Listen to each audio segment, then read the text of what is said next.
सिगाङाव जोङो नैबे इउटुब स्टुडिअ'आव थुगोन। नोंथाङा नोंथांनि बबे भिडिअ'नि सामनेलखौ सोलायनो बेखौ सोलायना लानो हागोन आरो आंना नैबेनिखौनो सोलायगोन। बेनिखायनो नोंथांनि भिडिअ'आव थुगोन। बेनिफ्राय आङो नैबे गोजौनि बै पेन्सिल दंना बेयाव थुगोन। बेनिफ्राय नैबे गेजेरनि इडिट थाम्बनेइला बेयाव थुनानै होगोन। बेनिफ्राय कास्टम थाम्बनेइल बेयाव पिक्चार सेलेक्ट खालामो आरो कास्टम थाम्बनेइलाव थुना होदो। बेनिफ्राय दानिया पिक्चारखौ नागिरदो बबे पिक्चारखौ दोननो।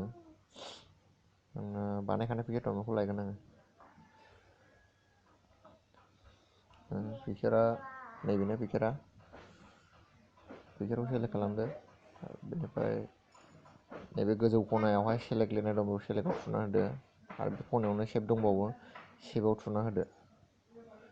होमबानो चेन्ज जागोन नोंनि थाम्बनेइलाहाय। आंना सेभ इडिट थाम्बनेइल जाबाय। बेनिफ्राय थाम्बनेइला सेभ जादोंना जायाखै आं इउटुब चेनेलाव हाबनानै नायगोन। इउटुब सिङावहाय इउटुबाव थुना होदो।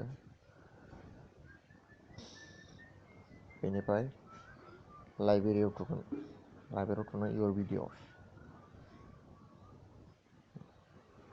थाबाय थाम्बनेइला सेभ जाबाय। होमबा दिनैनि भिडिअ'आ एसेनोसै। गोजोन्थों। नोंथांमोना भिडिअ'खौ नायना मोजां मोनबा लाइक शेयार खालामदो। आरो जोबथारनायाव नोंथांमोना आंनि चेनेलखौ साबस्क्राइब खालामना लायाखैबा साबस्क्राइब खालामना लादो। गोजोन्थों।